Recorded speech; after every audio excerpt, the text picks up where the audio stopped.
Hola a todos, somos estudiantes del programa Artes Plásticas de la Fundación Universitaria Bellas Artes de Medellín.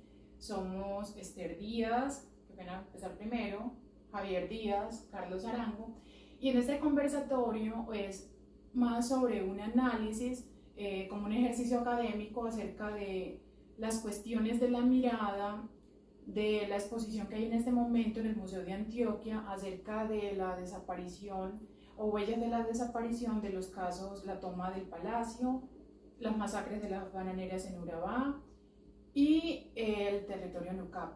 Más que un análisis es como plantear nuestras miradas acerca de este conflicto interno. Entonces, Carlos también nos quiere aportar un poquito de cómo nosotros interpretamos desde la parte estética y artística todos esos miramientos. Sí, pues yo creo, pues desde mi punto de vista y desde el recorrido por la exposición, es que el colombiano como tal es malo por naturaleza. Se ha convertido durante todos los años en un personaje que ha sido muy despiadado. O sea, se ha vuelto una cosa como del diario vivir. A nadie le importa el otro, a nadie le importa lo que pasa con el otro, o se convierten las exposiciones y las exposiciones como estas en hechos plagados de pues están súper llenas de unos hechos de poder, de unas, pues que eso todo refleja una ambición que tiene el otro por la materialidad, por unas ansias de dominar. La violencia en Colombia se ha vuelto la comidilla de los medios, se ha vuelto la comidilla de profesionales, de artistas, de muchos medios y de muchas cosas que empiezan a permear toda la sociedad, y eso se vuelve en un reflejo de lo que muestra en este momento el arte. No sé ustedes qué piensan sobre eso. Yo quiero dar una opinión un poco más como tirante de lo que es la plasticidad, y me parece muy acorde lo que dices acerca de la violencia. Y es que digamos que se plantean demasiados escenarios, pero en este punto los tres específicos, digamos que el Palacio de Justicia, la masacre de las bananeras y el territorio Nucac, hay unas convenciones muy interesantes en cada una de ellas, pero digamos que la que más me llamó la atención, o en donde yo centré mi foco, fue en la convención que había sobre las casas habitadas de los territorios Nucac. Porque si bien la mirada que teníamos que abarcar para entender toda la obra plástica era movernos durante todo el salón, hacia arriba, hacia abajo, no era tan sencillo poder ubicar absolutamente todo el esplendor de la obra, esa convención era la única que no se encontraba. Y al yo preguntarte si habías encontrado alguna de esas convenciones, inmediatamente nos increpa la guía y nos dice que desde que ella vio la exposición, desde el primer día, sigue buscando esa convención específica que habla de las casas habitadas. Creo que es un punto muy hermoso que pone el artista en medio de todo este proceso de tanta violencia, en donde nos muestra que realmente lo que nosotros queremos anhelar en este momento es no un proceso de violencia, sino sencillamente un proceso de restablecimiento de culturas, o de donde se pueda realmente tener una memoria colectiva, que creo que es más o menos a lo que atañe el texto. Sí, es que pues acorde como a la exposición hace como un énfasis en la fragilidad de la memoria, que no es individual sino común, y es que toda la violencia en Colombia, o sea, es generalizada. Esto es una memoria colectiva, nos ha tocado a nosotros, a cada uno como colombianos, desde los diarios, la prensa. Hemos crecido y hemos visto esta violencia de una forma manifestada desde todos los ámbitos. Entonces, para nosotros como colombianos no es ninguna indiferencia estos hechos de violencia. Es que cuando hablamos de violencia hablamos de territorio. Para los colombianos el territorio, las fronteras, hablamos como de unas asociaciones, no solo límites físicos sino también emocionales. Claro.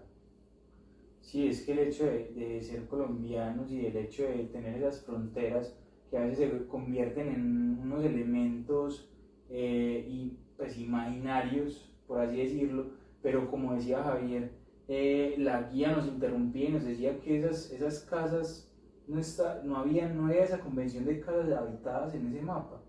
Y también nos decía que el mismo gobierno no tenía acceso a la información.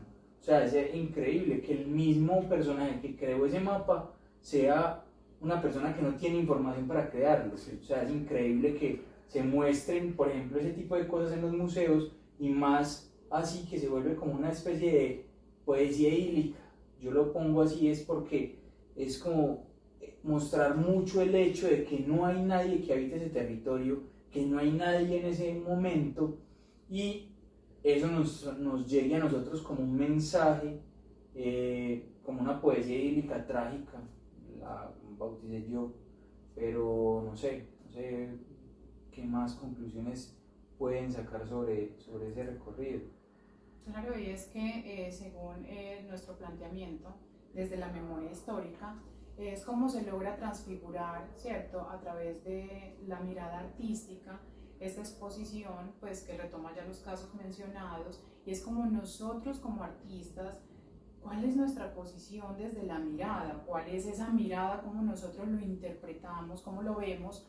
Y esto lo digo desde el hecho de que la exposición no es exactamente una obra de arte, aunque se encuentra en este momento en un museo, no es una obra de arte, pero está expuesta ahí como un acercamiento hacia el pueblo, es una verdad abierta, obviamente está ahí como una minería de datos, como una relación en cuanto a la historia, en cuanto a la memoria de todo este conflicto, pero está ahí para que cada uno de nosotros lo interpretemos, lo aceptemos, lo veamos, y vamos mirando todas esas maneras de expresiones, y desde el punto de nosotros, pues, artístico. Yo creo que es importante una palabra que tú acabaste de decir, y es transfiguración. Yo pienso que el hecho de que una persona se tome el trabajo no solo de tomar todos esos folios, miles y miles de folios, en donde existen inclusive sentencias judiciales, es decir, no estamos hablando de cosas mágicas o etéreas, no, estamos hablando de cosas reales, de casos concretos que se han materializado, y digamos que el Estado ha intervenido en esto y ha dictaminado ya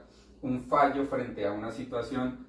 Personajes que entiendan como nosotros las artes plásticas quieran transformar este poco de folios en algo mucho más entendible para la persona de pie, para mí eso es memorable, para mí eso es loable. Claro, y es que entonces en este punto la mirada artística funciona como un mediador, entonces la mirada artística y el museo lo que hace es un mediador entre Exacto. esa verdad, ese hecho que es verídico, que está ahí, y nosotros cómo lo interpretamos. Entonces es como esa parte desde la mirada artística, la interpretación desde cada punto personal, cómo nos ha tocado todas estas vivencias. Y de hecho eso que dices, pues hay una cosa súper puntual que me parece muy buena rescatarla, y es en uno de esos documentos se mencionaba en que las representaciones del arte en cambio es para el espíritu y para nosotros, y nuestra comprensión reflexiva de lo que somos y hemos hecho, es un sentido comunitario político, y de lo que como nación nos ha acontecido. Las representaciones del arte que tienen que ver con lo histórico y con lo memorable son representaciones de tejidos como con lo emocional. Entonces, cuando uno habla de esos elementos políticos y culturales, remueven fibras muy, muy importantes que dentro de nuestra existencia y por nuestro mismo vivir, el artista reacciona y plasma completamente esos hechos y esa memoria, que son huellas que han traslegado completamente nuestra historia y nuestro existir. Eso me parece súper clave, esa acotación muy, muy importante. Claro, yo pienso que para ir, digamos, concluyendo un poco, ir cerrando lo que hemos estado hablando, que son puntos como muy acertados, quisiera decir que es necesario también avanzar un poco en cuanto a vivir una experiencia inmersiva de esto, porque si bien la memoria es colectiva, digamos que nosotros como espectadores no podemos magnificar en nuestros sentidos todo lo que las personas han padecido. Y no es como que nos pongamos en el plan de vivir otra vez la víctima o la victimización, sino sencillamente que podamos generar un plano de empatía. Entonces pienso que los artistas plásticos tenemos esa gran responsabilidad de hacer que estas experiencias, que pueden ser muy densas para la persona de a pie, puedan llevarse, condensarse y llevarse de una forma cotidiana a las personas, que las personas puedan apropiarse de esto que hace parte de su historia, y que son hechos que realmente no queremos que se vuelvan a repetir. Y ahí hay y hay una cosa muy importante, y es que el historiador cuenta las cosas como pasan, pero el artista no cuenta las historias como pasan, sino como las ve, como las vive. Claro. Y eso es clave, súper clave. Claro, es una interpretación desde nuestra mirada acerca de cómo nosotros vemos esta exposición, que realmente pues no es artística, pero a todos de alguna manera nos toca y nos ha llegado. Es verdad. Entonces yo creo que es una muy buena conclusión y con esto damos por cerrado, digamos, el hecho de que encontramos un material supremamente rico y que invitaríamos a cualquier persona a que conociese esto, y más si es un colombiano, porque creo que esto hace parte de construirnos no solo con las huellas del pasado, sino hacia lo que queremos hacia el futuro. Totalmente de acuerdo. Gracias. Gracias a ustedes. Este proyecto de narrativas acerca de la memoria histórica, el despojo, la ausencia y el dolor de nuestra nación busca un esclarecimiento de la verdad y la no repetición de estos hechos tan atroces, teniendo como objetivo esclarecer lo ocurrido en el conflicto armado, promover el reconocimiento de las víctimas, de los responsables y de la sociedad, así como promover la convivencia en los territorios.